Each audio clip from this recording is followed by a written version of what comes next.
These days we hear so much about ascension, and we have millions of people channeling and bringing messages about ascension. And so there are many different ways to perceive ascension. And I'd like to share the perspective that Divine Mother, this cosmic Mother Nature, we can call her many different names, but really cosmic Mother Nature is a great name for her, can offer to us. There are several important aspects of what we call ascension. And I'll start with the first one, and that is ascension is a transformation of Mother Earth. Ascension is also a transformation, it is an upgrade of the world that the Earth belongs to. Ascension has really much more to do with an expansion of the planet herself than humanity. So that would be something really important to acknowledge, that what we call ascension really is a process of this beautiful world we are in that is not just this planet, but also other planets, systems, and worlds in this multidimensional reality. In a way, the process of ascension already energetically happened in 2012. I was working with my Hopi guides from, my lineage. And since I was a little child, I was guided by the Hopi people that came from the stars. And so we can call them Hopi people. They live in Arizona, but when they come to you, they come more like star beings that you probably lived with on this planet, but very connected to the star heritage. And so the Hopi grandmother is my really most beloved guide, because grandmothers are meant to be very loving and also showing you the way, especially when they come from the stars and they know the bigger picture. And so this grandmother, who came to me first, that I can remember when I was about 4 years old, showed me that this lifetime will be different. And then in this lifetime, we will go through something very different as planetary species. And she said, it will come down to your hearts. And she explained exactly how this would work, that around the heart is almost like a shell. So as if you had like a walnut. And that shell contains all the blockages, all the sadness, all the suffering, all the resentment, all the pain that we experienced during different, journeys here on planet Earth. And that in this lifetime, this shell will have to crack open. And that when the shell cracks open for many of us on this planet, especially the rainbow beings, the rainbow frequency, the rainbow consciousness, that life force will start flowing so powerfully and freely through the portal of these sacred hearts, these rainbow beings.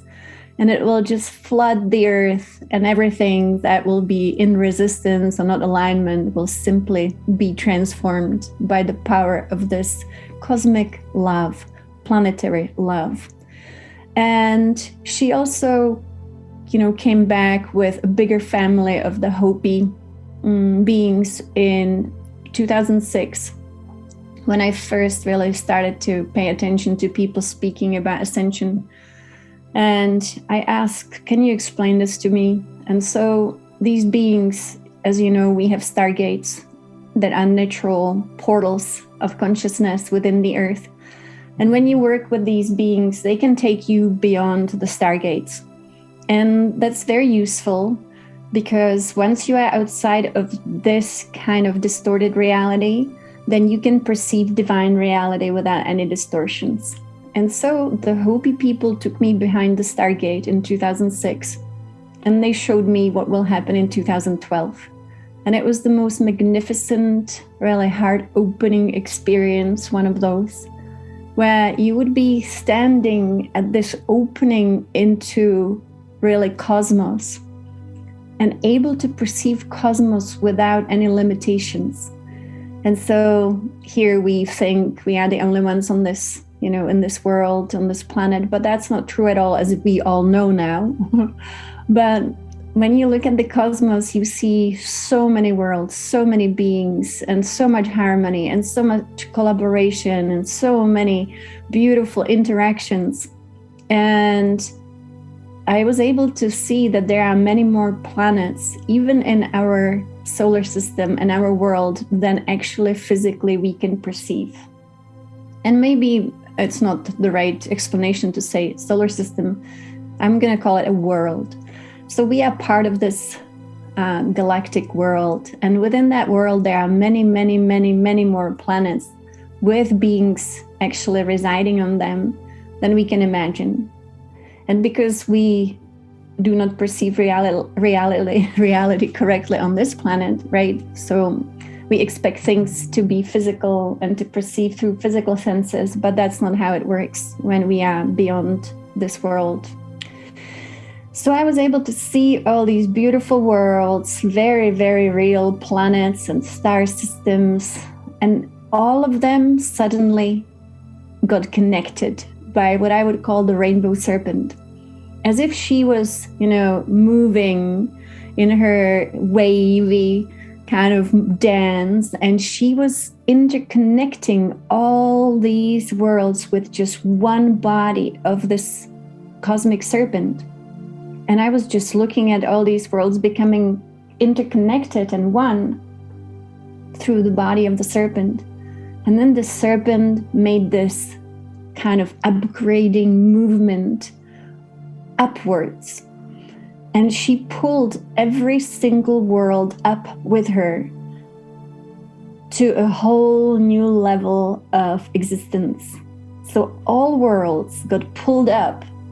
And as she pulled every single world with her one movement, she became this cosmic dragon of rainbow light and love.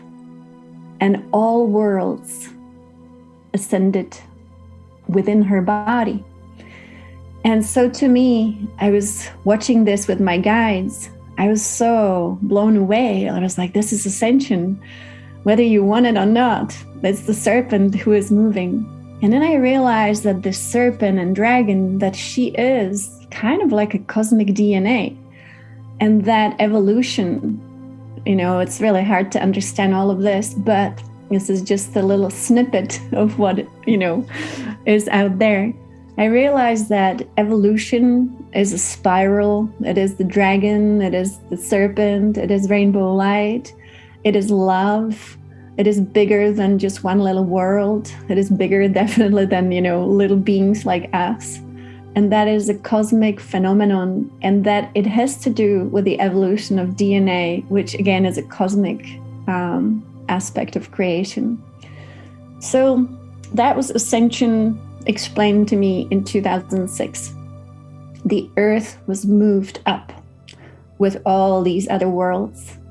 And it was very beautiful. So I came back into this world and I was wondering, how do we support it? What do we do? What needs to happen? It seems like it happened already, but we need to catch up, right? Because not much really changed in our world at that time, and not for a long time. And so many people felt so disappointed with 2012, saying nothing really happened. But that was a big cosmic happening, really creating a whole new hologram of the earth.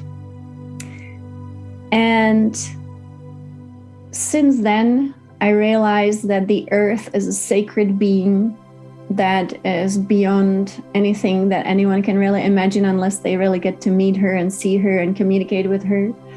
And that it is really a shame that through all these different, misuses of life force on planet Earth, humanity as just one of the species, and actually the only species on planet Earth, disconnected from the sacred Earth. Because she is, and she should be, the number one divine being that we really worship or pray to even.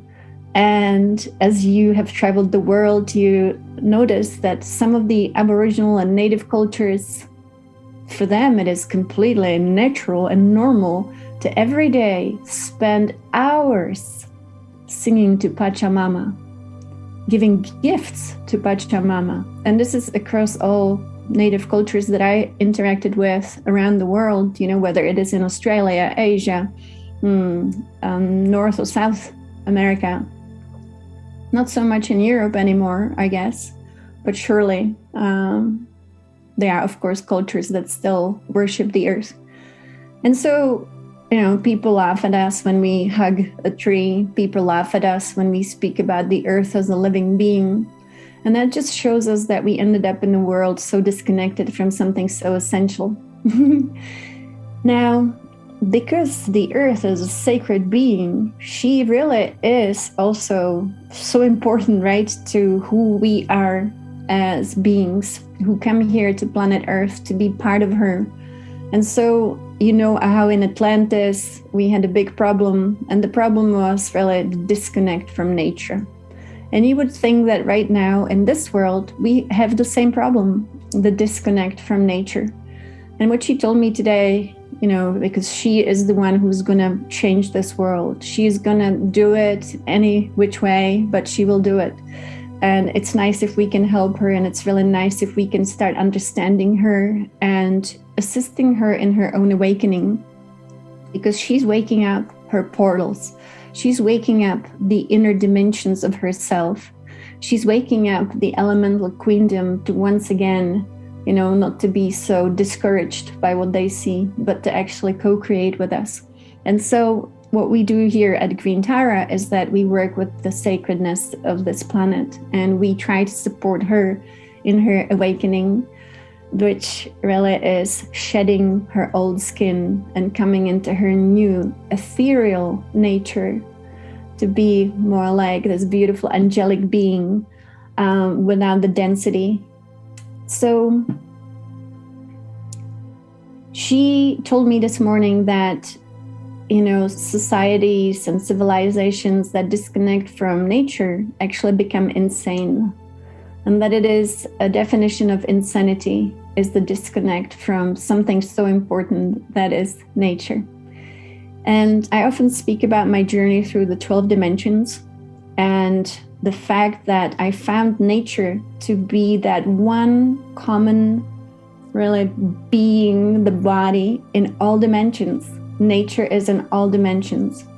And then the fact that in the 12th dimension, I found only nature, which was the tree of life, the cosmic tree of life.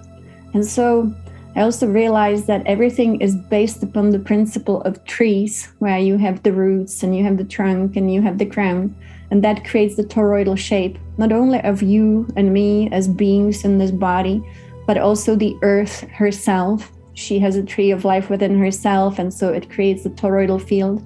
But also when you travel through a universe and you are able to go outside a universe, you will realize that even a universe is actually created like a tree of life. And then when you are able to see multiple universes that are in the body of the cosmos, you realize that even cosmos is a tree of life. So it would be the most natural thing to do, to actually start learning from what is really here in our plain sight, as she always says, and that is Mother Nature. The last few days, she has been taking many of us outside to look at the earth from a distance, just to be able to see how things are shifting and moving. And it is really amazing to see how all these portals of life force are being brought back to life. And that's pretty remarkable, because when these portals become alive again, and we can actually assist again by doing a lot of clearing around the earth, helping her to remove all that is floating in the ethers of the earth, especially cleaning between the earth and the grid, below the grid, above the grid. It is really a cleaning job. So what we are doing, we are cleaning all that yucky energy that, was created through, the thoughts, the feelings, the actions, the words, and all of that. And we are just really returning to one thing, and that is the earth is sacred and life is sacred. And one more thing she really wanted me to say today, and that is, let us always remember that as all is sacred, life with a capital L is sacred. And she makes things very simple, Divine Mother. She will always tell you it all comes down to one thing, and that is can we love life? And I asked her this morning because she said all these portals in this world, they are deeply connected to that sacred heart that my Hopi grandmother told me about. And when our hearts open, we open the portals in the earth as well. And sometimes it is possible for just one of us to fully wake up the rainbow body, which only can happen when the heart is fully open, which is a state of Christ consciousness. So you see the mystery comes, full circle. The mystery is Christ consciousness is a fully open heart. And again, we can find different names for all these things. But it really comes down to that. When the heart is fully open, the illusion ends. And if one of us, or hopefully thousands of us, are able to open the sacred heart to come into the full embodiment of Christ consciousness within really this physical existence, we end the illusion completely. There is no illusion left. And that's why, our brother Jesus had great things to say. And hopefully some of the quotes remain really that can teach us without distortion. And that is, it does come down to love. But that love has to be so big that it does not really see illusion anymore. And that's why the temptation in this world is to look at the world and say the world is like this. Well, the world is not like this. That is the illusion of it. But when we become Christed, when our sacred heart is fully open, when we fully love life without any exclusions, when we know who we are and when we know what life is, there's only love. And within that love, we open all the portals of the earth herself. We open the portals of time and space, and we get to know true divinity, true multidimensionality. Without being lost in one world or two worlds or three worlds, we get to become cosmic. We become as big as cosmos herself, and it really happens. It's an explosion of consciousness. Of course, the human has to die in that moment. There is no identity, there is no name. When we become so loving, so wide open, this rainbow force moves through us. She explodes us. There is no fear, of course, because anything that would be fear means we are in the illusion of things. And so when we become so pure and so completely liberated that nothing really matters, we become it all. So that's the update for today from Divine Mother.